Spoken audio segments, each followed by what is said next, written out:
Need a boost? Sometimes all it takes is tapping into your inner cool. Icebreaker's gum helps you unleash the confidence within. Each chew releases a rush of icy flavor powered by cooling flavor crystals, sending a wave of refreshment to reinvigorate all your senses. Icebreaker's convenient pack fits everywhere, from car cup holders to backpack pockets, so you can find your cool wherever you go. Grab Icebreaker's gum online or at a store near you. When it comes to online college, Southern New Hampshire University is so good, it's scary. Listen, the facts don't lie.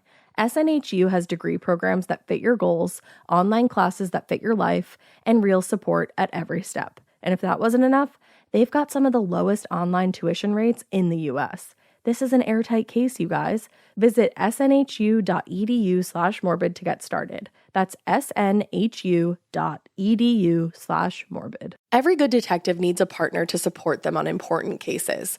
Think of a State Farm agent like your sidekick, there to help you along the way in your search for coverage. State Farm can help you choose the coverage you need, whether it's for your home, car, boat, or even RV. With so many options, it's nice knowing you have help finding what fits for you so you can get back to solving all of life's bigger cases. Go to statefarm.com or use the award-winning app to connect with a local agent and get a quote. Like a good neighbor, State Farm is there. Hey weirdos, I'm Alaina. I'm Ash. And this is Morbid.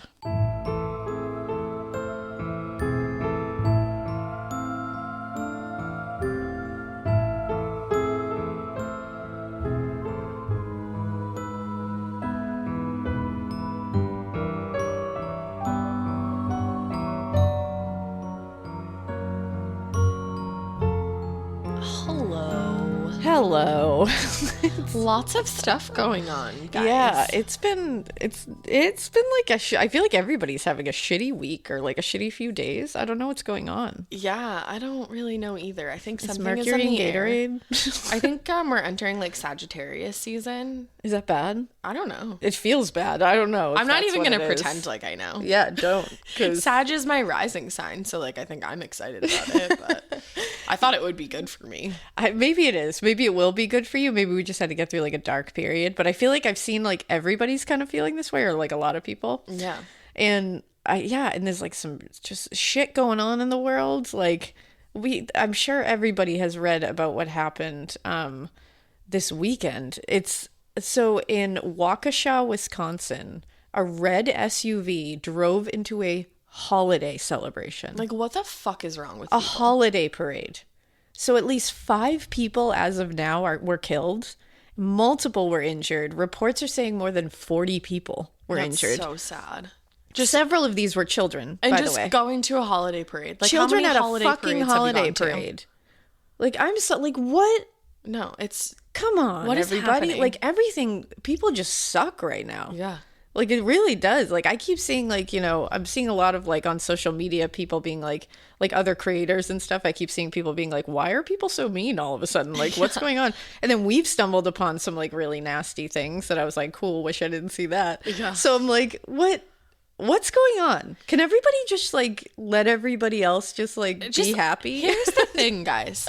Live and let live. Yeah. Like, come on. Just if you live like that, it's just so peaceful. Exactly. Just like I'm not hot and bothered by anything. Stop trying to hurt people. Stop trying to physically hurt people. Stop trying to emotionally hurt people. Yeah.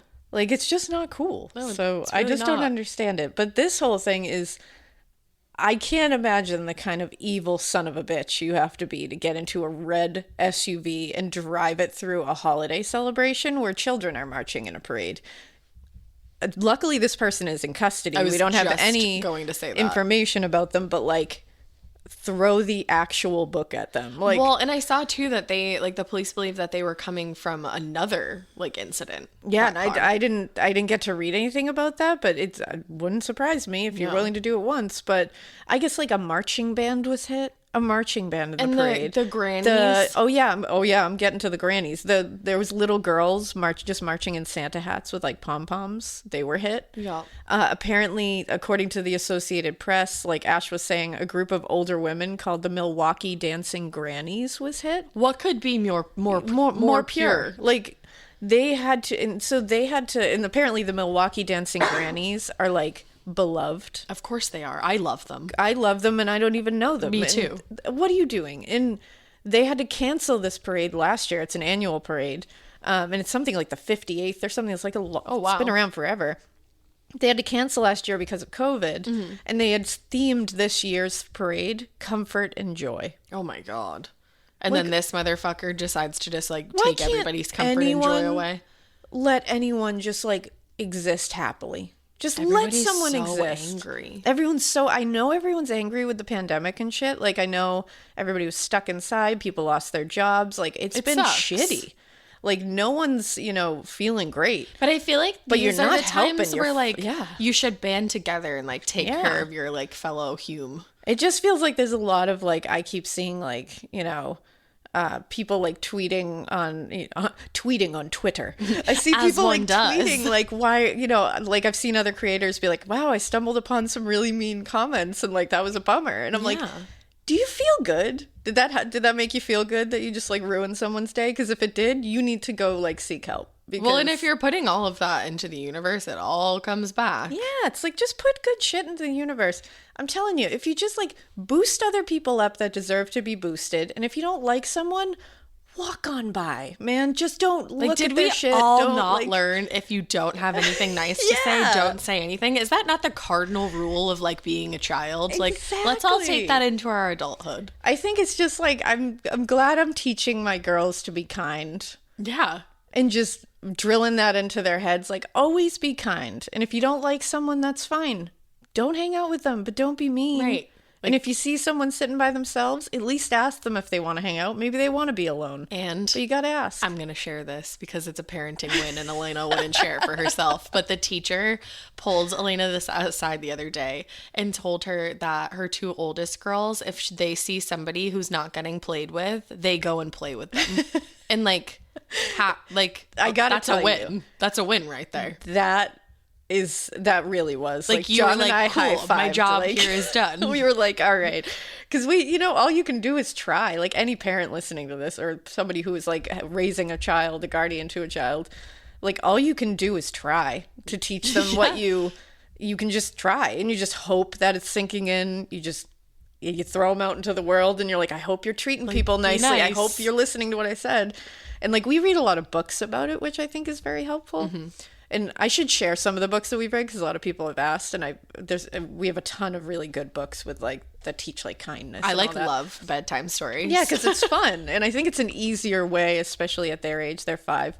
I think it's an easier way of like getting the message across, because like, it kind of puts it in like stories. situations that they've Yeah. been in or will find They can like themselves in. understand the concept a little better. But hearing that, I will say, was like a very like John and I high-fived, and we're like, all Yeah. right, like that. They That was listened. huge. They listened, but like just just. Be the person that sits with the kid like that nobody's sitting with. Yeah, just be like that. Yeah. And it's cool. If you don't like something, just walk on by. Because like that can just be like fine. that can be like a metaphor. Like, I'm not even saying if somebody's sitting alone, go sit with them. Like, Yeah. I'm saying that, but I'm also saying like if you feel like somebody's like getting the shit end of the stick, brighten their day a little bit. It's also Exactly. the fucking holidays. What is It wrong with is. everybody? What the hell is wrong with everybody? But- It's like, but you know what? Just the moral of this story is lift other people up that you feel need to be lifted, Yeah, and leave other people that you alone. And Like, just be nice. yeah, just be kind. I'm telling you, it feels a lot better. It does. Your You'll- gastrointestinal system will thank you, because holding on to a lot of like hate and shit, that's bad for your gut. I mean, mine has never thanked me, and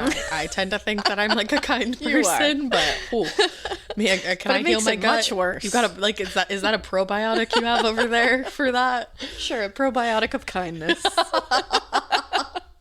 Well, this is a probiotic of happiness because we had talked about Noah and Amber Claire in our last episode. Yes. And it turns out that they were found on Guys. Thursday. And What a weird little connection, too. we'll get into it. So Yeah. there were surveillance photos taken of them walking together in San Clemente on November 11th, and they were wearing a large backpacks, Amber and Jake, and like dark clothing. And it was clear that they had cut Noah's curls Yes. off. And it looked like Amber's hair was cut as well. It did kind of look like her hair was cut. I couldn't tell if like maybe she had just had it in a hat or something. Yeah. But to me, it looked cut at least. But on Thursday morning, a woman named Julie Bonin spotted the three of them walking near Doheny State Beach in Dana Point. She was driving her son to school, so she took a quick photo, got her son off to school, and called 911. And this was all around like 8:40. Hell yeah, Julie Bonin. Like, gets her kids to school and saves 2 children's lives. She does it all. I hope she put her feet up that night. I hope she did. Like, girl. I hope she lit a candle. Yeah, took a bath. Yeah, she put on some podcast, I hope. I hope she watched The Real Housewives and just zen. Heck yes, she deserves it. She did. And she said, quote, "You just have to trust your instinct and your gut to do these things, because I almost didn't act on it. I was driving my son to middle school and I saw the 3 individuals that I'd seen on social media. There was a blurry picture of them put out and it was pretty much the same image. She was holding the little boy's hand and he had a shovel in the other hand. Oh my God. And the dad was much taller, and it struck me that he had a hat, sunglasses, and camo pants. It was strikingly similar to the image put out." But I think that's so important too, that she said, like, I almost didn't act. Absolutely. Because how many times have you been in a situation where you've seen something and been like, maybe that's not what it is? Exactly, because you're like, I don't want to call, and I don't want to look stupid if I'm calling, or I don't want to make a big fuss and like get someone in trouble when they didn't do anything, or like cause an uproar. But it's like we always say, just overreact. Yeah, exactly. You know, overreact. Like Julie reacted perfect. She did. And Noah and Amanda were reunited, his mama Amanda, and she said, Amanda was like, our bags were packed, we were just waiting to hear what the next move was.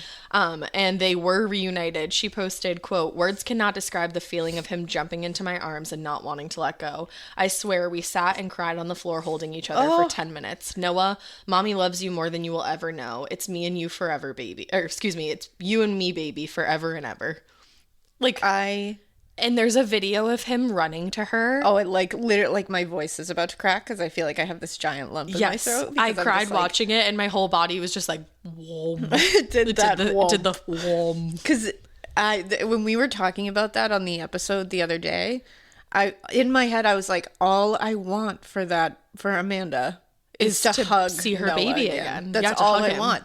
Like, I felt it so. I can't. Like, we stopped recording. I was thinking about it, and I was like, I swear, I just like I'm trying so hard to just like put into the universe. Like, please let her hug Noah And I again. feel like we did really put that into the universe. I hope we've helped manifest it. The William Bonin episode, and then a woman named Julie Bonin.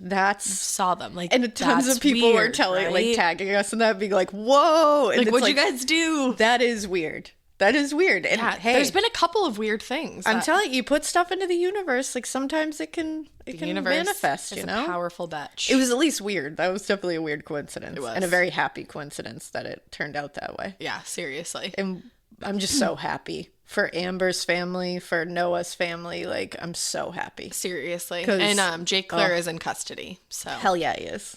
Another important note to the story. Yeah, that is an important kind note. of like the most important. Yeah, like he's not just walking around. No, not just roaming the streets. No, but that's great. And that's very happy. That's a very happy thing that happened this week. That I think we should all. I guess that this is a bit of a shit sandwich because, like, we talked about a sad thing in the beginning and then a happy thing in the middle, and then now we're going to get into the case, which is obviously very, like, bummer-esque. Yeah. So here we are. Hope you're hungry. Sorry, guys. Your home should show off who you are. Now is the time to boldly write the newest chapter in your home story. And your main character? It's Ashley. Ashley has styles that balance timeless appeal and modern trends to bring your personal look home. Yes, these are well-crafted and affordable pieces with eye-catching design, but they're also built to stand up to real life. With features like stain-resistant performance fabric, options that are incredibly durable, easy to clean, and stain-resistant with machine-washable covers. Plus, Ashley provides fast, reliable, white-glove delivery right to your room of choice, so you can style your space without any stress. Ashley was nice enough to send us a bunch of new pieces for my pod lab at my house, and when I tell you they deliver it to your room of choice, unfortunately they did have to deliver to the attic, but they could not have been nicer about it. I got, or was gifted, I should say, the Revion Lake sofa and love seat. It's in this like olive colored velvety fabric. It's so nice. I will say it is so freaking easy to clean because if you know me, you know that I have a white cat and a black cat and then a multicolored cat. The white cat loves to just roll all up on this furniture and leave his hair everywhere, but it's so easy to vacuum. I also got the Meili coffee table. So I have that, like I said, in my attic, but I'm ready to order another one for my living room because this coffee table is so beautiful. It has this like antique old money vibe to it. I absolutely love it. And then finally, I got 3 actually of the core stone end tables. They have little shelves in them so you can dress them up and, kind of like personalize them to your style. I highly, highly recommend all of the pieces that I got. And I just recommend Ashley in general. It was such an easy process to shop with them and the delivery, all of that from start to finish. It was awesome. Visit your local Ashley store or head to ashley.com to find your style. Getting paid twice a month doesn't mean money is scarce. It just feels that way. That feeling makes you do weird stuff, like putting things on a card you didn't need to. Earnin removes that feeling. With Earnin, you can access up to $150 per day of money you've already earned, plus up to $1,000 between paychecks. Standard transfers take 1 to 2 business days with no mandatory fees, and expedited transfers start at $3.99 and cap at $5.99. 5 million people are already on it, and honestly, it's wild it didn't exist sooner. Download Earnin on the App Store or Google Play, spelled like earning money without the G. Type in Morbid under podcast when you sign up. It'll really help the show. Earnin is a financial technology company, not a bank. Access limits are based on your earnings and risk factors. Standard cash outs take 1 to 2 business days with no mandatory fees. Expedited transfers available for a fee. Tips are voluntary and don't affect the service. Available in select states. Terms and restrictions apply. Visit earnin.com for full details. Yeah. I am going to do the case, you may have heard of it, of TallHotBlond. When you said this case, I was like, why do I know that? You're like, what? I was like, why should I know? I know this. I think years ago, you and I was watched gonna say. the Lifetime movie directed by Courtney Cox. Pretty sure we did. Or like produced by Courtney Cox. Hell yeah, Courtney Cox. Huge. Like, love her. Love her. Like Gil Weathers. Yes, Exactly. Thank you. Like, thank you. Thank you. But yes, this is also known as like the love triangle murder, the first catfish murder. So let's get into it. Intriguing. Yeah. So we're going to bring it all the way back to May of I was going to say 2005, and then that felt dumb. You know what? 2005. Hey, it's the same. 2005 is right. It is. You're not correct. wrong. I'm not wrong. We're You're all not right. wrong. No one's wrong. But we're going back to 2005 to New York State.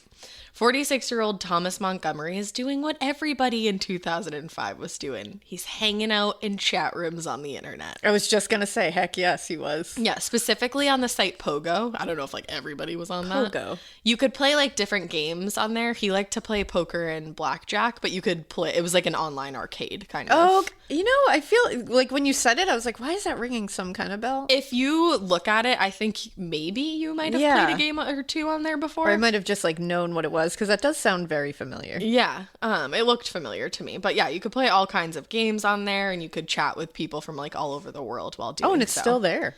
Oh, yeah. Look at that. So Thomas was having somewhat of a midlife crisis. He had 2 kids that were in their teens, so like obviously they needed him less and less. He and his wife were having marital issues, so he was kind of using the internet as his escape. And while he was on in one of these chat rooms, a message popped up from a user with the screen name TallHotBlond. I love that. Which, like, screen names were the best. I love screen names. If anybody messaged you from that screen name today, you would know that there's like a 99.999% chance that the person messaging you was not tall, hot, or blonde. No, of course. You would never anything that was in your No. screen name. Never. Like, Summer Girl 8 was mine. Mine was literally Bennington Baby Oh my God. for Chester Bennington. Yes. Because, yes, I was obsessed with Chester Bennington. Still am. My first one was Fallout Girl 1996. That's the best. Yeah. I love that you went like full, like emo with that one, or like emo, like pop punk. Like, I think I wanted. You I was wanted to trying it You were out. like Fallout Girl, Like, and then I you was were like, just I'm like, so emo. you were like, you know what, Summer Girl it is. Full transformation. Like, no, I am blossoming into the flower I am. That's when I found myself. See, and I was Bennington Baby. Like what? I also had Ashley XOXOXO8. Yes, you did. You gotta have the X's. I had a lot of screen names, but none of them were tall, hot, blonde. So no, there's that. I stayed true to Chester Bennington with mine. You also had you had Roxy Girl for a little bit. yeah, Roxy Doll. Roxy Doll. Yep. That's what it was. Remember yeah. Roxy? Yeah. Oh fuck. I thought I was cool. That was cool. I was cool. You were. So It's like, I didn't think I was cool. I was cool. I was cool. So Thomas was like so excited because TallHotBlond was like, hey there. Yeah. But he was also apprehensive. So he started chatting with THB under his own screen name, Marine Sniper. Wow. Yeah. And she told him that her name was Jessie. She was from West Virginia, and she was a senior in high school. And Thomas was 46. You should end that conversation then. Right there. Oh, Yeah. gotta go. Bye. And she said, hey, you're in the wrong, like, you're on the wrong chat room here. Like, this one's for kids. And he was like, Ew. no, no. He was like, I'm not going to be honest about my age here. He was like, I'm going to have a little bit of innocent fun here. In his mind, No. not innocent I was fun at gonna, all. you're like, I'm like, not for me. he told Jessie that his name was Tommy and that he was also 18 and he was going to be heading off to Iraq soon to fight in the war. Wow. Yes. He even sent her a picture to prove who he was. Little did she know this was a picture from almost 30 years ago. Yeah. The amount of times that this happened and still happens. And still died. There's But a like whole the fucking amount TV of time show. that this happened, like in chat rooms, like Oh, when yeah. they first came out. Once one person figured out they could do that, it was like forget Everybody. about it. It's like it was like a pandemic. Yeah. Literally. But so yeah, she had no idea that she was talking to a married 46-year-old man with 2 teenage daughters. Dang. A man who was a Sunday school teacher and who also sat on the swim board for his daughter's swim team. Damn. Like just a regular day-to-day guy. Yeah, just hanging. And people who knew Thomas in real life said they never would have expected him to do something like this. All of his neighbors liked him. They said that he was one of the best neighbors in the neighborhood. And like the only hint of a complaint that people said about him was that he was a little bit awkward. Which is like, you know. Like everybody's awkward. Same. I'm awkward. Yeah, I was like, you know, I feel that. Yeah, I'm like awkwardly like waving at people. I feel like you never know people's online, Presence. you know, just like what they're into. Like who they want to be Once online. yeah, because like every once in a while you hear somebody be like, yeah, they were like totally, everything was just whatever and nothing was awry, and then they looked through their history on the internet and they were like, oh, that's what was they're going into on. that, and you're like, ugh. And that's the thing, like in his day-to-day life, Thomas was just a regular guy. And he actually had been in the Marines when he was younger. It was something that he had wanted to do ever since he was a little kid. He would like watch movies about it all the time. Yeah. And like that was like his identity. Yeah. But those days were over now. And by this point, like I said, it had been almost 30 years since he was a Marine. And he, at this point in his life, was a recovering alcoholic. And he was also working as a machinist at the Dynabrade Corp in Clarence, New York. Oh, okay. So the job was something that he was like good at, but it wasn't something that he really loved. He Yeah. said he stayed there because of the pay.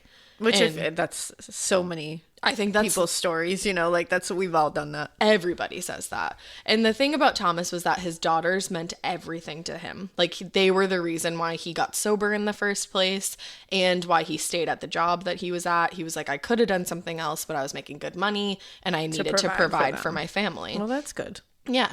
And I mentioned quickly before that he and his wife were having marital problems at this point. One of their big problems was their sex life. Okay. So Thomas, as he put it, wasn't able to perform. Okay. So slowly that kind of just stopped even being a part of their marriage. Yeah. So And it's like, but if you want to do this stuff online and stuff, just like get divorced. exactly. Like, why are you doing can that do to your this wife? stuff- You can do this as much as you want. Yeah. You can go off. Like whenever people cheat, I'm always like, just get divorced. That's the whole thing. Yeah. Especially when there's no like abuse or anything and it's just like just cheating to cheat. It's Yeah. like, just break up. Well, and it's like cool. he was cheating for excitement because Yeah. his life was lacking excitement. Like he literally said that. That's exactly it. It's because I think that's the problem. Because you're like, why didn't you just get divorced? Why didn't you just like break up? because that's not the But that's not the exciting. fun of it. The fun of it is that they're doing something wrong. And if Exactly. they were single, they're not doing, well, he would still be doing something wrong because she's too young. Yeah. But like, you know, that like forbidden fruit kind of thing. Is, And that's like the perfect way to describe this. Like TallHotBlond was his Yeah. forbidden fruit. And he knew it too. But he was like, I was depressed and my life was lacking something. Yeah. And I got that message from her and it was like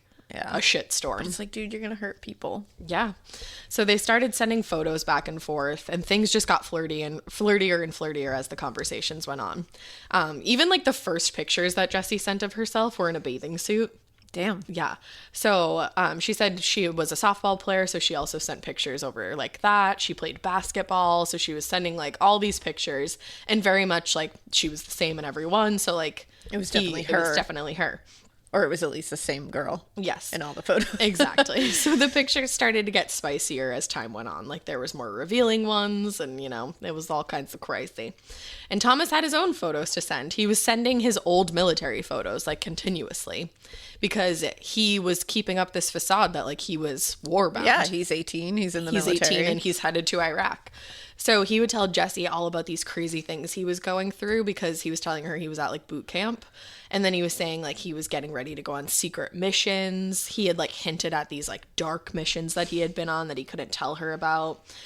And like maybe some of those things were true. I was going to say maybe he's drawing on some previous experience. Maybe, but 2020 was able to obtain documents that showed that he actually never even trained as a sniper. And that was like his big thing. Like he was like, I mean, that's his screen name. That's literally his screen name, and he would talk all about that.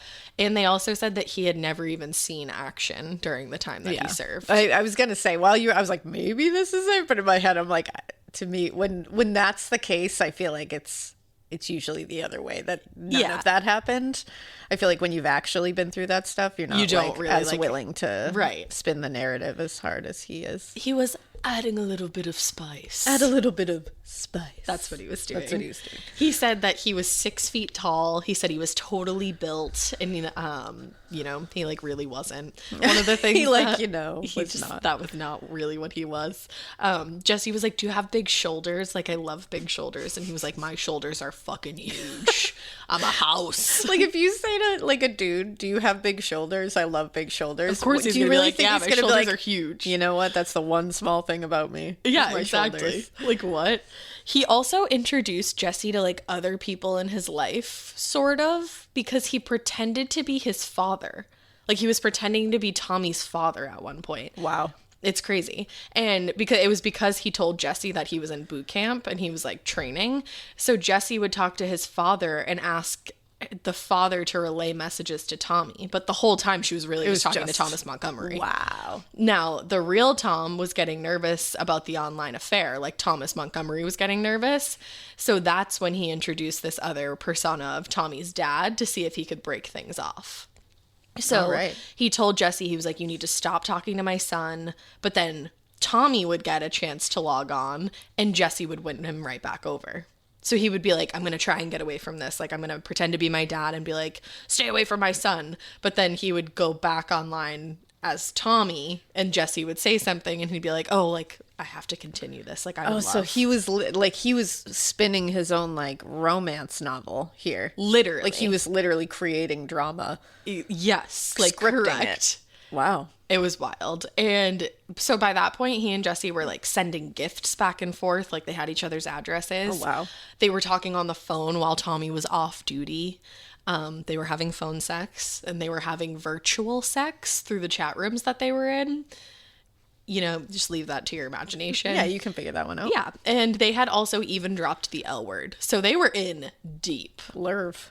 They were in Lerv. And the real Thomas said that when things became sexual in the chat room, that's when he started to feel like very dirty about this whole thing. But he said he was in it so deep that he couldn't stop himself. But I'm like, yeah, she's a high school senior. Yeah, and you can stop yourself. Yeah, you absolutely can. Like, you have free will, sir. 100% stop yourself, But he said that he was like so invested, he thought this whole thing was real. And he said that the relationship had, quote, become more real to me than real life. Wow. And later it would become very clear that he was so wrapped up in this online affair that he was basically losing his grip on reality. Oh yeah, it happens all the time. Yeah.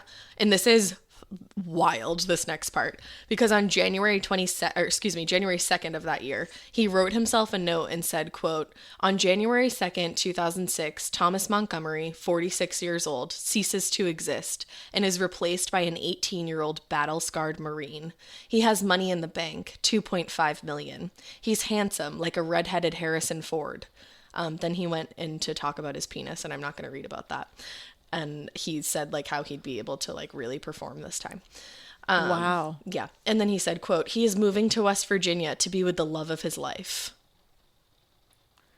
All right. So like, I'm rather confused about how he was going to move to West Virginia and revert his age back 28 years, but like maybe he had some kind of wild plan. Yeah, who knows? I mean, maybe he's, yeah. Maybe he got in contact with Peter from Are You Afraid of the Snark this week? Yeah, there you go. And was like, hey, can I borrow that machine? Can I borrow that real quick? Dial it back. Do you get some polyjuice potion? And he's just like, let me turn me into this 18-year-old stud muffin. Like, Honey, I Shrunk the Kids. Yeah. I don't know. Like, let's do this. I don't know what the plan was. All right. I mean, I don't think in these situations, it seems to me that people usually don't have a plan and they just kind of are They like just wing it. rolling off the seat of their pants and they're Yeah. like, well, we'll figure it out as it goes. Yeah, but like, he doesn't was like, sound good. I'm not Thomas Montgomery anymore. Like, I am Tommy. Like, it was a wild shift. It's a big, like, this is like a big show of like sadness. too. Absolutely. Like, this is just like very it's sad. It is, all absolutely. around. Like, this is just like, I'm sad for his family. Then I feel bad for the 18-year-old Exactly. that's sitting here thinking she's in love Yeah, exactly. and like getting groomed. Like, very much getting groomed. Like that. I'm sad for everybody. Like, this is just sad. Well, fortunately, Thomas's imaginary plan was foiled because he was discovered by one of his daughters. Oh, no. Which you feel absolutely terrible for the daughters involved in this that case. bums me out. She had borrowed his computer to do something one day, and while she was logged on, an instant message came up from TallHotBlond. Like, I can't imagine how icky that must have felt. I feel so bad for her. That's trauma. Yeah, seriously. So That's a trauma mama right there. and immediately she went to her mom and literally Thomas's whole ass wife. Like, and imagine like the guilt on her of like having to go tell her mom that. Oh, that's because you're sitting there. Oh, there's just like so many layers of that. There is. And then the poor wife sitting there having to hear from her daughter. Yeah. Who just found this. Like, the layers of that. Because if, like, You're no matter upset, what's you're going hurt, on. that's like kind of embarrassing in a way. Oh, for Like, sure. You'd feel like shameful and just like Yeah, because I mean, we're like human beings. Human beings feel shame for like weird shit. yeah, like even when it's like when obviously it's not this even had weird, nothing to do with her. It wasn't her fault. Like, I remember like just like putting this back. I'm like, let me bring it back to me. But I just think of like the shame thing. Like when I was going through like the bullying stuff in junior high. Yeah. I was ashamed. Like, Of I was course. actually embarrassed, but why was I embarrassed? Like, when I think about it if now, anything, I'm like, bullies should be embarrassed that they bullied you. but it's like you do in those situations. Like, people who are cheated on, they feel embarrassed, like they did something wrong. Absolutely. And it's human. It's like a weird human thing that we do. It's well, just and then very like strange. to have your daughter bring that to your attention, like you're supposed to shield her from all of this. And Okay, let's be honest. I feel like when we were all like really first starting our periods, we all had that moment where we bled through our jeans or something like that. And it always happened at school or at a sleepover somewhere really embarrassing. Periods always come with enough surprises, right? So nobody wants a pad that stinks. And honestly, women have been expected to just deal with that for way too long. That's why Kotex is changing the game with a completely redesigned lineup of pads and liners like Kotex BioCare. Kotex BioCare is the first and only pad with the pH proactive system that helps optimize the pad's pH. And the pad helps combat odor and irritants from period blood. Listen, we take care of our faces with 12-step routines, but we're just going to ignore our downstairs mix-up? Absolutely not. Kotex BioCare gets it, and I love that. Check out Kotex.com for more details on the new launch of Kotex BioCare, available in regular, heavy, overnight, and daily liners. Every flow covered. Now available at retailers nationwide. The Sherwin-Williams summer sale is here. Get 30% off select paints and stains or 35% off their newest product, Emerald Symmetry, July 17th through the 27th. Whether you're looking to refresh your interior or your exterior, they've got the colors to bring your vision to life. And with delivery, getting everything to your door is easier than ever. Shop online or visit your neighborhood Sherwin-Williams store. Retail sales only. Some exclusions apply. See store for details. Delivery available on qualifying orders. Or like, Exactly. oh fuck, like what has happened here? That's the other thing I was going to say is like, I'm sure when like something happens, like, you know, you find out your husband's having an affair. Right. That's something you would want to deal with between you and your husband and never let the kids know. You know, like Exactly. or deal or decide if they're How going to you know are gonna or tell when they're them. going to know or how you are going to relay that You need information. to be like in control. You don't of that want them moment. to find out in such a traumatizing way and then become part of the whole thing. Well, Like, and then- without your you doing it. You know? Exactly. That sucks I feel so bad for the mom and the daughters. Well, and I feel so bad for Cindy because it only gets worse at this point. No. So her daughter brings this to her attention.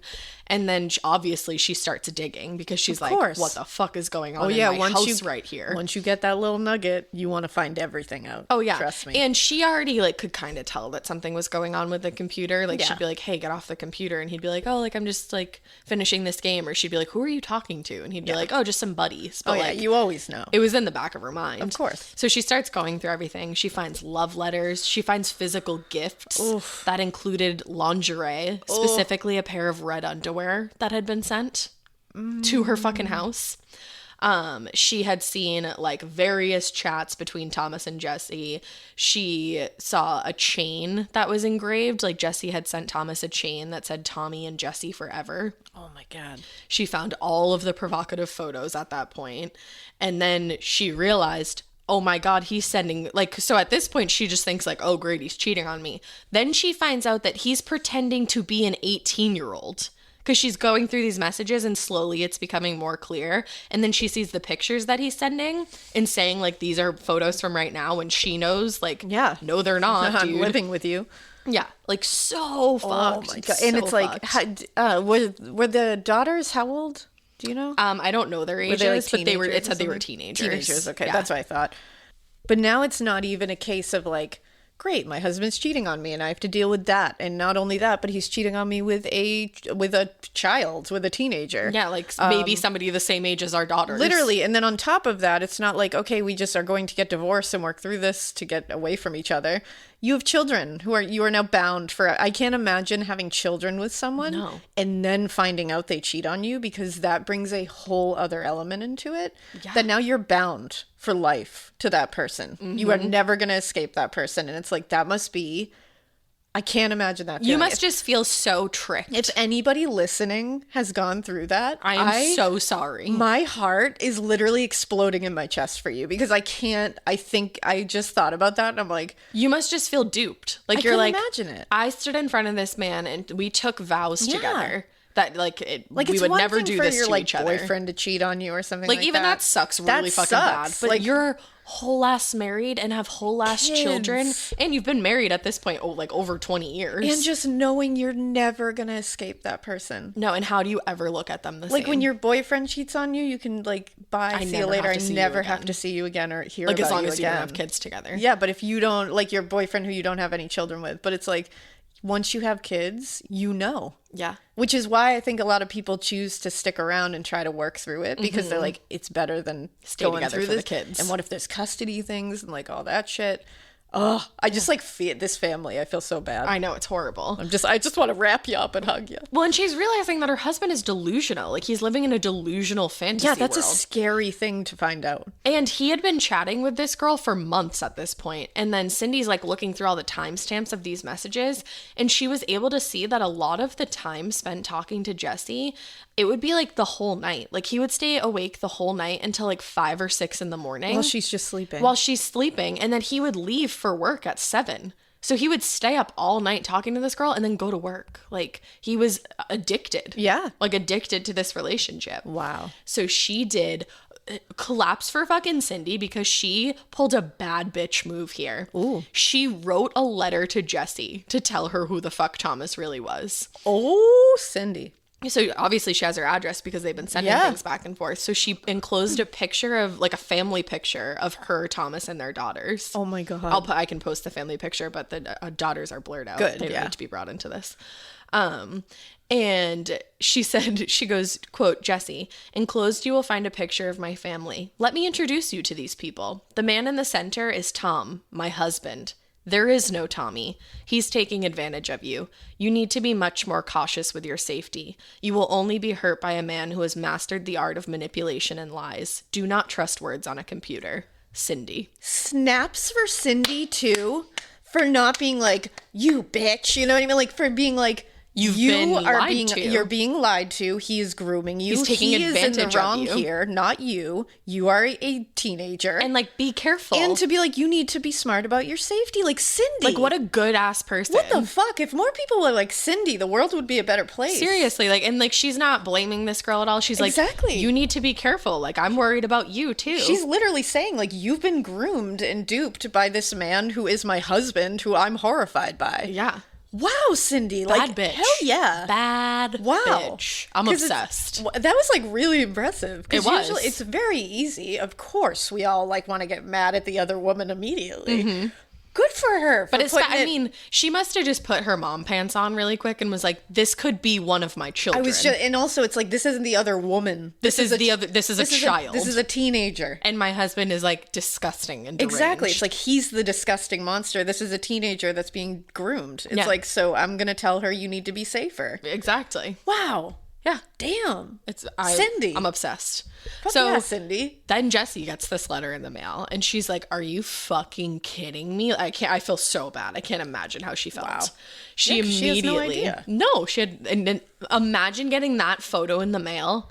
And like, I'm like, there's nothing wrong with balding, but like, she thinks that she's talking to like an 18-year-old, and then she gets a picture of like a middle-aged balding man with children. She's looking for some flowing ginger locks that he promised her. She thought that he was a redheaded Harrison Ford. Yeah, is that what I said? I think so. Whatever. But either way. Yeah. And she also is now learning that she's been in, like, having this weird relationship with a guy who has a whole family. Like, she's probably feeling really gross. They've been having, like, phone sex. Yeah, and, like, she's probably like, I did not intend to be a mistress here. That's not, like, that's so unfair. Exactly. So she texted Thomas immediately. She was like, "I know everything. I hate you. You should be in jail for what you've done. Like, this is fucked." Good for you, Jessie. Yes. So she was heartbroken and probably just, I would assume, in a bit of disbelief over this whole thing. Yeah. So to be sure that like this, because you're like, wait a second, like, is this true? Mm-hmm. Like, what the fuck? Or like, is the woman mad? Like, did she make this up? Did she find a fake photo? Like, I don't know. Yeah. So she messaged a coworker of Tommy's that she knew. Now, his name was Brian Barrett. Brian worked at the Dyna Braid Corp with Tommy as a part-time machinist. He was the oldest in his family. He was 22 years old, and he was going to school to become a teacher. Basically, anybody who knew Brian liked him. He had worked the whole summer that year coaching Little League. When he was finished with that, he helped his dad coach soccer on the weekends. He had also just bought himself like a new pickup truck. Like, he's a really stand-up guy. Yeah. Good for you, Brian. And he was like really proud of himself for buying the truck. It meant a lot to him. He should be. And absolutely, cars are expensive. Good job, Brian. So he had met Jessie online through Thomas on the gaming websites. Like, they would be in the same chat rooms, like playing games together and stuff. Okay. And Thomas was kind of his friend from work, but like I said, like, Brian was 22 and Thomas was 46. So it was kind of like one of those friendships. Yeah, that you're just like, oh, this guy from work. Yeah, exactly. Yeah. But Brian had been to dinner at Thomas's house before. So like, they were like a little bit more than acquaintances, I would say. So it was news to him, though, that Thomas was dating an 18-year-old girl on the internet, and a shock when he found out that Thomas was pretending to be an 18-year-old. So he's like, So he was like, yeah, Thomas is really a middle-aged man with a family. Let me try to make you feel better about this whole situation. Man, Brian. So he kind of stepped in, like, Casanova the whole thing and was like, I'm so sorry that you're going through this. Like, let's talk about it. Like, I'll be your friend. Yeah, like, this sucks. So through talking to one another, they kind of realized that, I mean, they're closer to the same age. Yeah. Brian is, in fact, 22. Yeah. Jessie is, in fact, 18. And they realized, like, maybe we were the ones who should have been together in the first place. Like, we have a lot in common, blah, blah, blah.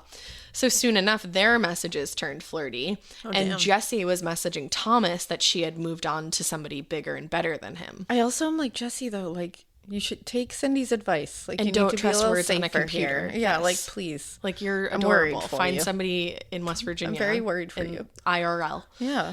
But apparently Brian was talking about his new relationship with Jessie at work and telling everybody what Thomas had done, which all of us would be doing that. Right.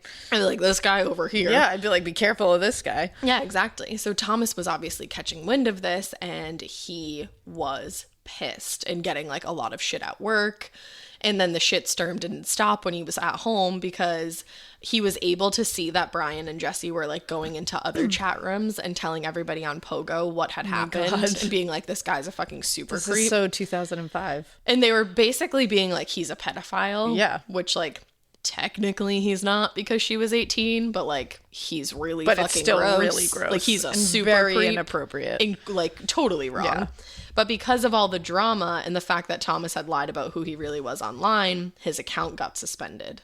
So he's even more pissed. So I guess he was still able to message Jesse like on a separate platform. Okay. And he asked her, he was like, why are you doing this to me? Like, I'm sorry. I will leave you alone. Like, just like, please stop doing this to me. Yeah. And the thing was that Jesse was playing both sides because on one hand, she would be in these chat rooms doing her best to out Thomas for like the creep that he was.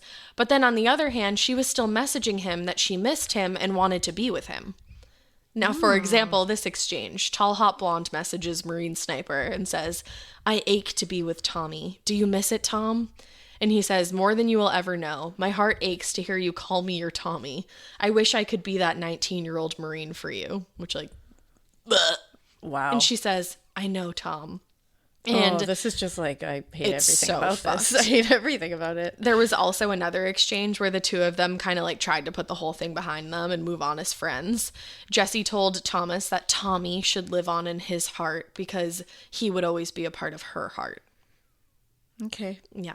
And then they reintroduced themselves to one another with Thomas saying, hi, I'm Tom. I'm 47 because he had just had a birthday. And I'm a former Marine. And then Jesse says, hi, I'm Jesse. I'm 18 years old and I just graduated. Like in all capital letters. All right. So like, we're going to be friends There you now. go. Yay. Okay. But then all of a sudden one day, Jesse decided that she wanted to accept Thomas for who he really was. She told him that she missed him and she wanted to be with him again. So Thomas was like over the moon because he's all kinds of fucked up. He's still married at this point, Yeah, right? still married. Okay. Yep. And like Cindy's like trying to like Make work it on work. this, like make it work. Wow. Yeah. Like amazing woman. Yeah, for real. But he knows what he's doing is wrong. He's married, like we just said. And again, he's 47 and this girl is 18. Yeah, nothing about this situation has changed. It's just Literally like, no. now he's not lying. That's Exactly. So they started their relationship back up again. Oh, no. And they went right back to their old ways. Like Cindy would beg him to get off of the computer and he'd say, when I'm done. And he said, it was like a the drug. fuck? I was addicted to it. I couldn't just end it. No, you could. Like, no, that's actually exactly what you were supposed to do. 100% could. So Jesse and Tom said that this time, their relationship was different the second time around. But their computer histories both tell the same tale. It was just as, if not more sexual than it had been, like the first time around. There's a documentary actually that I watched. I'm going to plug it in the show notes. You can see a bunch of their exchanges with one another. The explicit ones are just like truly bizarre. Very Like, uncomfortable. I'm not reading them Yeah, here, no. but if you want to go find that, you can. And they just like dove right back into everything Woof. until one day Yeah, I knew something was coming Jesse here. said, I made a mistake. Uh-oh. And she said, I changed my mind about this whole thing. I really want to be with Brian. He's younger. We have more in common. And I only realized it when I let him go. What I'm doing here is wrong. I have to go back and be with Brian. So she's playing both of them like a fucking fiddle. Everybody, I think it's time to sign off. Throw up your away Sign off. message and put up an emo lyric and just stay away from the computer for a little while, Like, go everybody. do things IRL. Yeah. So- BRB, AFK. Just What's AFK? away from keyboard. Oh, I Obviously. never said that. Obviously, Ash. BRB like really summed You it would up for say us. BRB, AFK. Away from keyboard, like can't type back, sorry. That's hilarious. Yeah. We would just say BRB or BBL, which now Be means back something later. completely different. Yeah. Getting scared is one thing. Getting a thrill is, well, you want more of those in your life. The Genesis GV70 is built to thrill, baby. A thrilling yet elegant design always makes driving the GV70 an exciting adventure. Its powerful athletic stance screams performance and turns heads. Everybody's looking at you, girl, or boy, or whoever.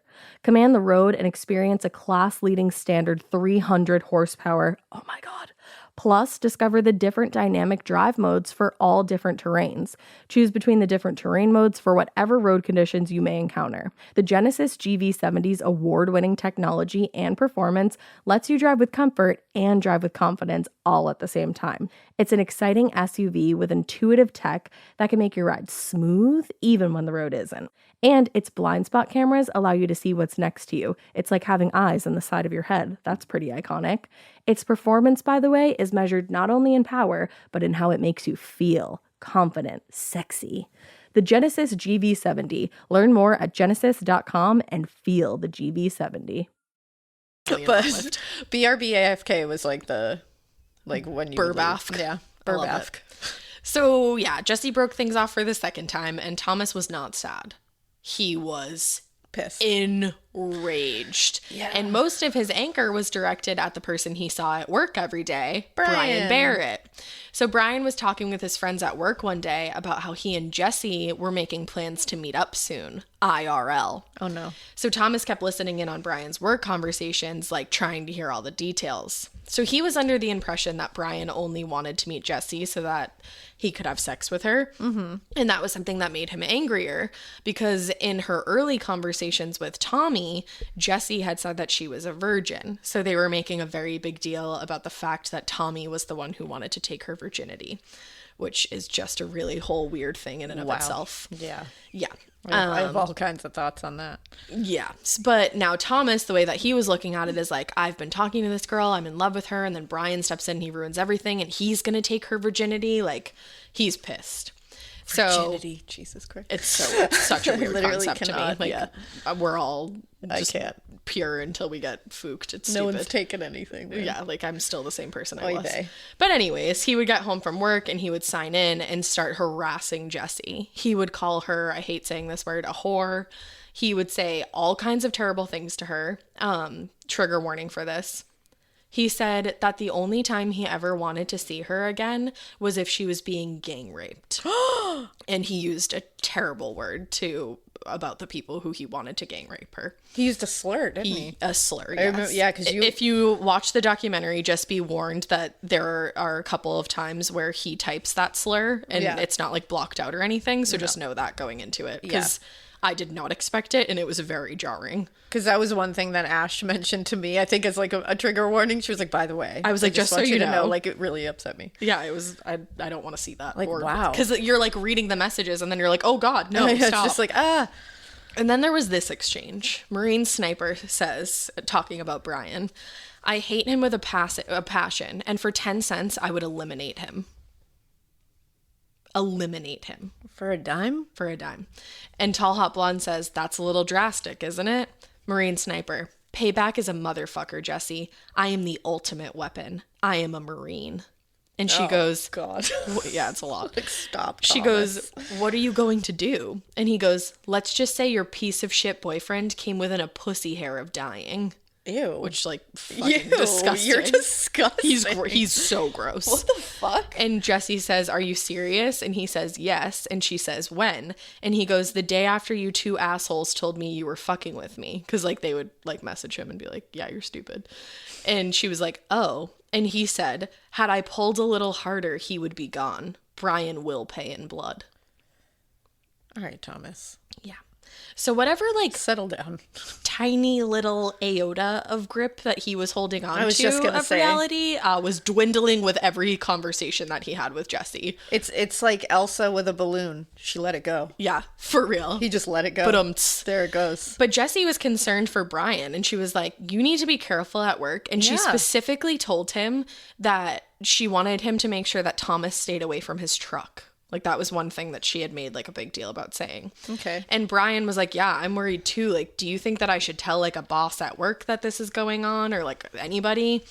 And he said, in recent days, Thomas had tried to hit him with his car in the parking lot. Yeah, you should tell someone. You should definitely tell somebody. But unfortunately, Brian would not get the chance to report Thomas to anybody. On Friday, September 15th at about 10 p.m., Brian was heading out of work, and he was walking through the parking lot to his truck. He was like one of the last people at work. He got into the car and immediately, seemingly out of nowhere, he was shot 3 times. Yeah, and he didn't have plans that weekend because Thomas Montgomery didn't know this, but Jesse had messaged Brian earlier and canceled the plans to meet up that weekend because this was the weekend that they were supposed to meet up. No. But then at the last second, Jesse didn't want to anymore. Man. Yeah. She said she wasn't ready to meet in person yet. So nobody in Brian's close circle knew that he was heading out to West Virginia to meet this girl. And they didn't think that they like just didn't know what was going on for him that weekend. Yeah. So he wasn't discovered until that Monday morning. Yeah. Oh, poor Brian. People like started arriving at work and coming on to this scene. Everybody was showing up. Brought into this. That's what sucks. And yeah, we'll get he was there. Brought into this whole thing. Exactly. Damn. And he was brought in like being a really good guy, being like, what the fuck is this old man doing to you? Like, you sweet, young, innocent girl. But it's terrible. So everybody's arriving at work. So that's when the police were called. Everybody except Thomas Montgomery. Huh. Yeah. Now, when police arrived on scene, 22-year-old Brian Barrett was dead. One of the shots went through his neck. Ooh. Yeah. He was slumped over in his own truck that he had bought and was so proud of himself, just sitting in a pool of blood. That's so sad. And so they found shell casings at the scene, a peach pit, and they also noted that Brian's back rear tire had been slashed. So whoever had done this to him had intended to, and clearly they wanted to be sure that he had no way of even... I was just going to say, so he couldn't drive away. Yeah, like in one of the documentaries that I watched, one of them was like, he was literally a sitting duck. Yeah. Like, it's a horrible way to describe it, but it's true. It's the truth. So the police start asking Brian's coworkers, like, does he have enemies? Like, why would this be happening? So all of them are like, yeah. He has one in particular. There's been something going on between him and this guy, Thomas Montgomery. It's kind of like a love triangle. We don't know all the details, but it's about this girl named Jessie. But at that point, Thomas Montgomery was nowhere to be found. And so when they learned that the center of this love triangle was Jessie, they were really worried about her because they were like, he's nowhere to be found. Is he on his way to go do something to her?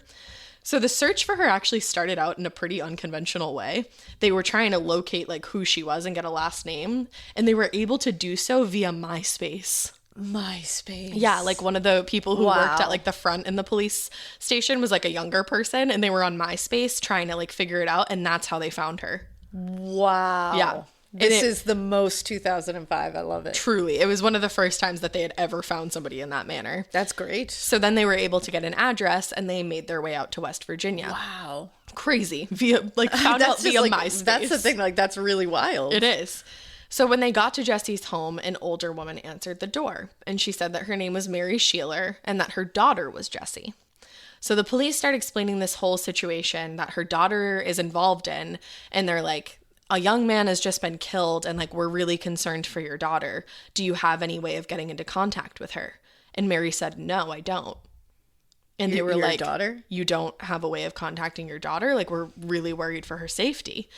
So they keep talking to her and they're just like getting this really weird vibe from her. And then all of a sudden she starts crying. Uh-oh. And she says, I need to admit something. Oh, no. Her daughter, Jessie, wasn't the one who sent the messages to either man. Oh, no. Or the pictures. Oh, no. She had sent the gifts and talked on the phone with these men. Mary Sheeler. She was the one behind all of these actions. Oh, and my God. There was a Jessie. Her daughter, Jessie. She was using her daughter's photos to keep up the illusion that she was TallHotBlond. And her daughter had no idea. Oh, my God. Like, I literally want to throw up. Unreal. Thinking of using your child. Oh. And she was sending like... Oh, my God. She was sending pictures of Jessie in bathing suits. Like pictures of her getting into her car. Oh, my God. Upskirt photos of her fucking daughter. What a fucking monster. Like the most disgusting thing I've heard in recent years. Oh, my God. Like... because I was saying earlier, like, we watched this documentary together when it came out, but it was, like, years and years ago. Yeah, and I don't remember. I did not remember, like, the I didn't actual either. part of it. That was the... Because I'm like, I feel like I remember there is a twist. Blonde. I knew there was a twist. I just couldn't remember exactly what it was. But, oh, my God, that's so much worse than I thought it was. I didn't remember either. And then I started diving into this, and I was like, oh, God, my brain actually, like, put that out of my head. God. Yeah, using her daughter's photos. So they were like... Oh my God. Okay, can you fill out a police report for us? And she did, and she said that the real Thomas had called her, and she believed it was right after he had killed Brian. In the police report, she wrote that he called and said, quote, "Your boyfriend was very easy to take care of," and ended the call by saying, "No 18-year-old is gonna best me." Whoa. Yeah. That's terrifying. When they were finally able to track Thomas down, he was arrested for first-degree murder. Sure was. But he told them that he had nothing to do with this. He said the night that Brian was murdered, he was at home with his wife and daughters and that they would vouch for him. Cindy was like, "You thought, bitch." I was just going to say, I hope Cindy was like, no. No, she was like, "I will not vouch for you, and neither They'll will our vouch for children, me. you piece of shit." That shows what an asshole He's is. terrible. That he thinks after all he's put them through That they'll they're gonna vouch for his fucking ass. lie for your ass. For your murdering ass. Yeah. No. And he kept Fuck trying right off. on the phone with his daughters, calling them from his jail cell, being like, "They're gonna like keep me for a long time. I'm not gonna come home if you don't vouch for me." Again, a monster. Literally. These two are fucking monsters. It was horrible. And listening to the conversation, like his daughter's like crying on the phone. Fuck these It's horrible. people. I felt so bad. And I felt God, so what- bad. Like, how's this many people like using their children in these ways? It's Seriously, like, fuck you. what is wrong with you guys? Fuck around with your own lives. Do whatever the fuck you want But with don't your bring own your lives. kids into it. Why are you all bringing kids into it? Like, fuck you guys. And like the way that Mary Sheeler brought her daughter into it is like, ugh. Well, that, jeez. But I respect can't. Cindy and his daughters so much because Hell they yeah. were not they Good were for not them. willing to lie under oath. Good for them, but I feel so bad for them having to go through this shit. Oh yeah, Cindy filed for divorce while Thomas was in prison. Good luckily. for you, girlfriend. And Thomas didn't find out that the Jessie he had been talking to was actually a middle-aged woman until he was brought into custody. That must have been fun. So that whole time he was like, "Oh, like I did this because like I want to win Jessie my back." 18-year-old girlfriend. And they were like, "Oh yeah," About that. They brought out this picture of Mary Sheeler, who does not 18. look like Jessie. And they were like, "Hey, do you know this woman?" And he was like, "No." And they were like, "Oh yeah, that's Jessie." And he was like, what? Like, and they said, quote, "The blood drained from his head and he turned the colors of the walls, which was a pasty white." Like, what a perfect little like taste of your own medicine. It's like, Yeah, you're not the only person who pretend- lied yeah, about who you were on the internet. exactly. This lady did too. oh, are you disappointed? Was it worth it? Are you disappointed? Yeah, Is how that do a you bummer feel? for you? Big yikes. So while he was being held in jail before the trial, he actually tried to kill himself. He overdosed on sleeping pills that he had found in another inmate's cell, but that didn't work. And then he was placed on like a more intense watch so that Yeah, that of wouldn't course. happen. And he slowly started to realize that the case against him, like he was going to have no way of getting out Yeah, of this. how are you getting out of it, man? So he called his lawyer and he and his lawyer spoke, and they came to the decision together that it would be a much better idea if he pled guilty to the charges because you're going to get a better deal. Because you are guilty, sir. Yes. So he entered a guilty plea, but then at the last second, he fired his original lawyer, got another one, and tried to file a motion to revoke his guilty plea.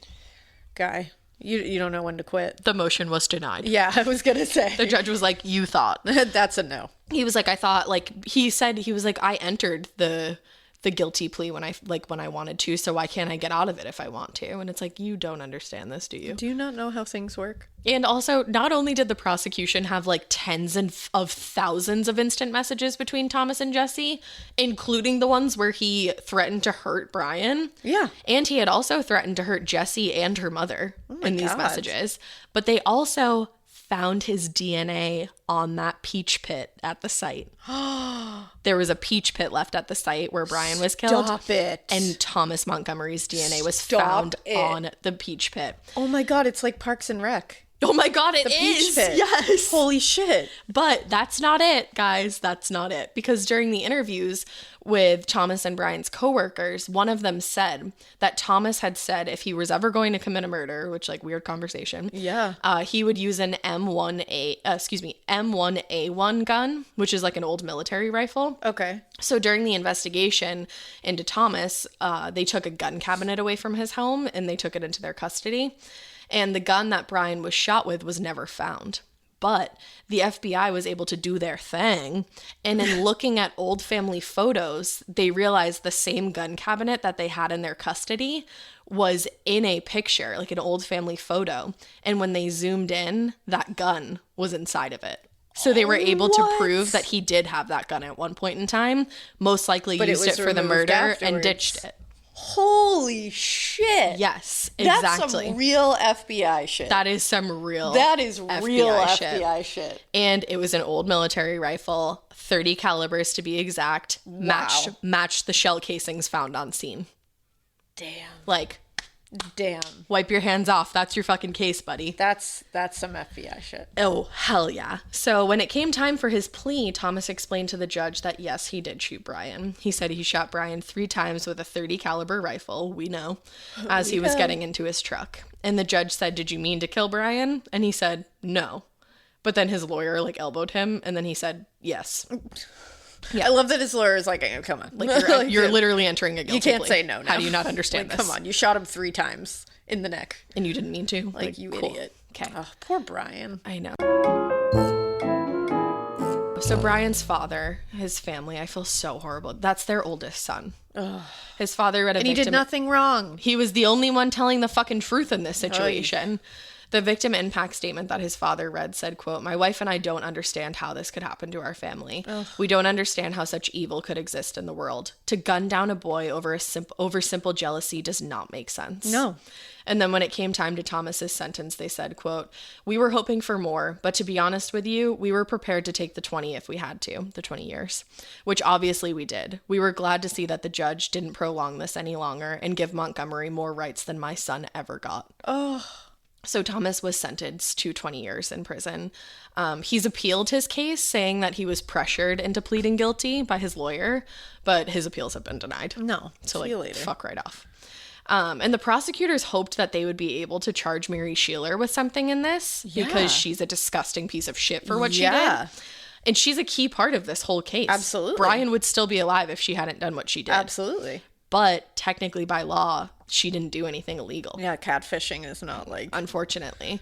And she used your own child. Your own child. Damn, why is there not a law somewhere in here? There has to be. But she tried to make herself out to be a hero.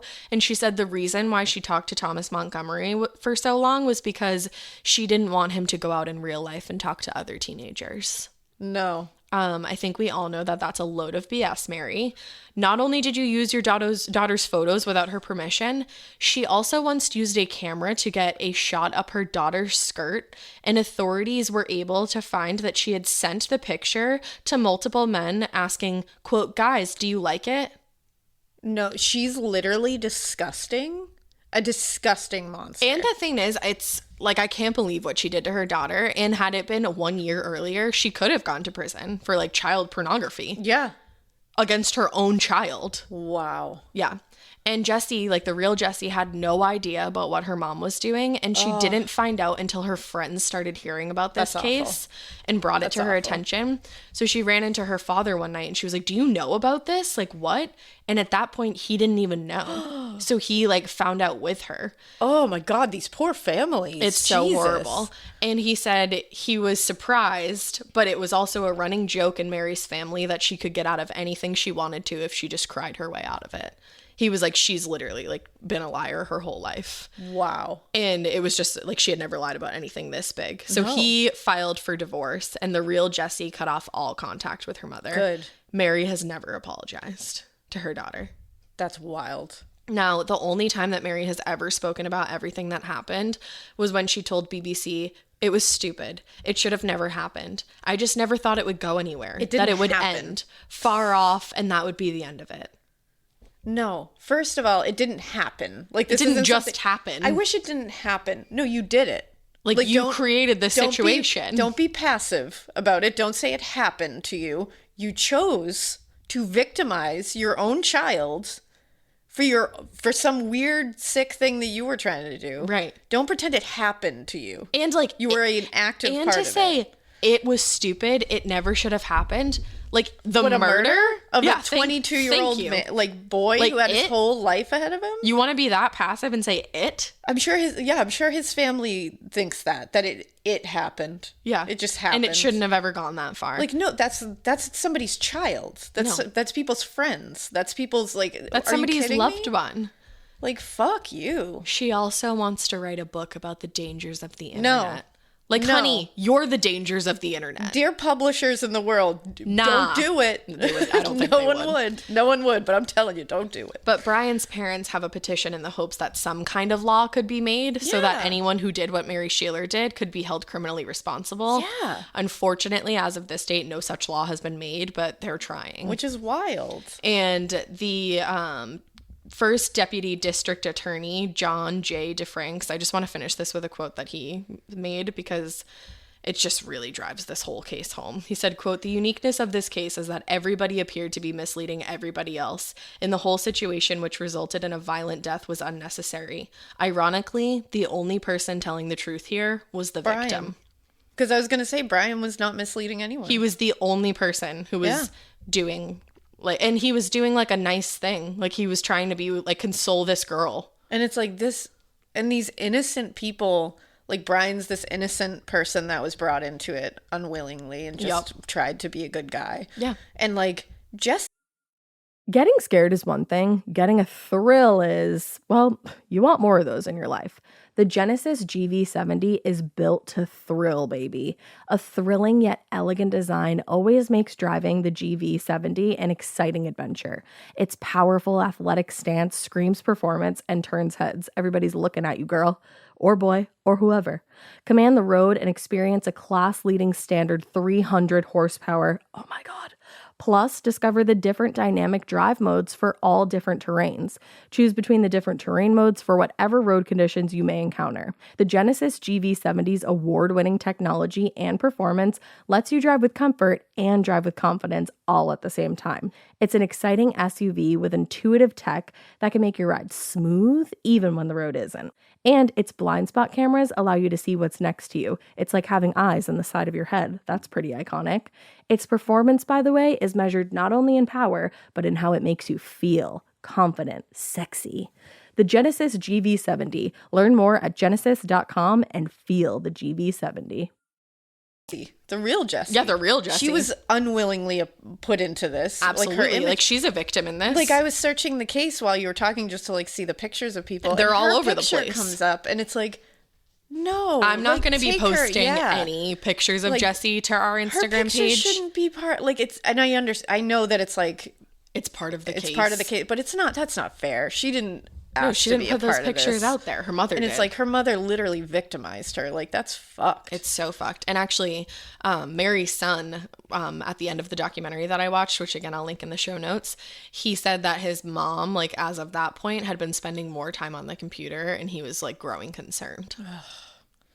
So she could still be out there doing this She could still shit. be doing it. And that's the thing, like, I don't know what kind of law could possibly be made I know that's about what's, this. That's why the internet is a scary thing, man. 'Cause I it's don't not a want my lot of children on the things. internet ever. No, like I'm gonna be like because- no internet. I'm gonna be like one of those crazy people that's like Yeah, no just, internet like, in the house. No internet.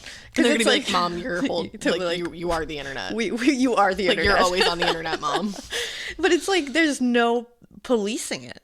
And No. it like really is a scary thing because people can say whatever they want. They can lie through their fucking teeth about anybody they want to and say it like it's fact. I mean, all of the what was that show? How to Catch a Predator? Yeah. Like, that's like what this that whole kind of thing shit is. was so scary to see. And it's like you really have to be like parents do have to be more like we're I think we all have to learn a totally different parenting method now. Yeah, because Because just there's didn't so much exist. more scary stuff that can become involved here. Like Absolutely. I think we all need to help each other. There's I think everybody just predators needs to lurking. like help each other to protect your kids. It's hard. Seriously. But this case is so tragic. The fact that the one person like involved Yeah. in the three of them was telling the truth is the one that was murdered.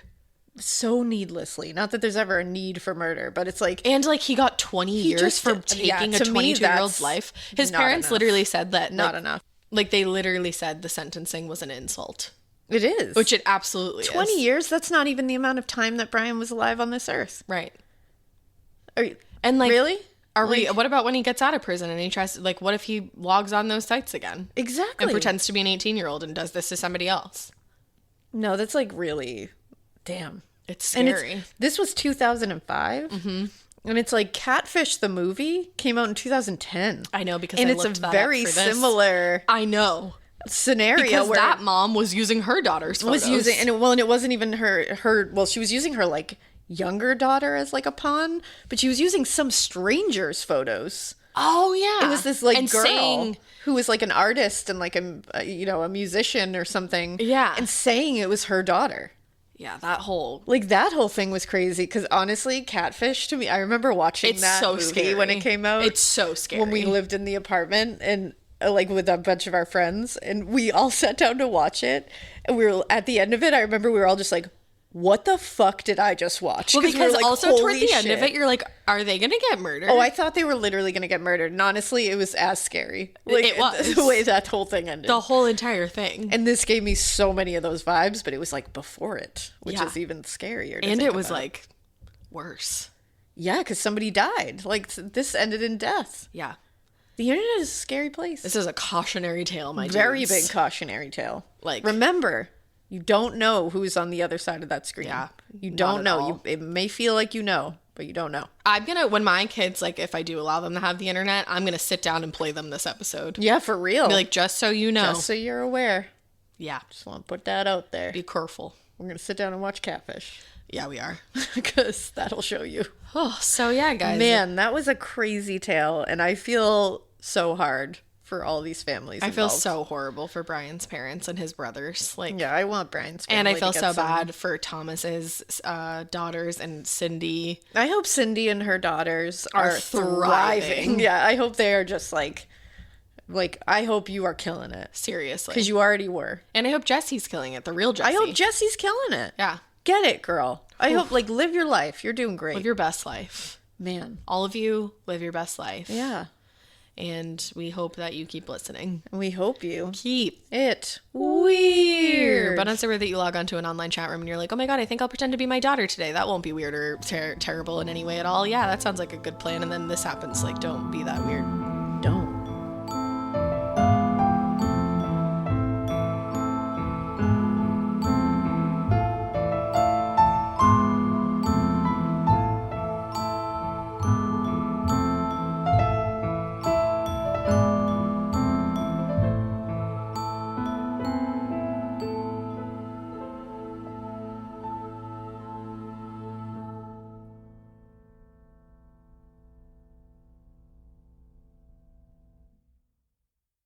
Waking up exhausted, foggy, and running on empty?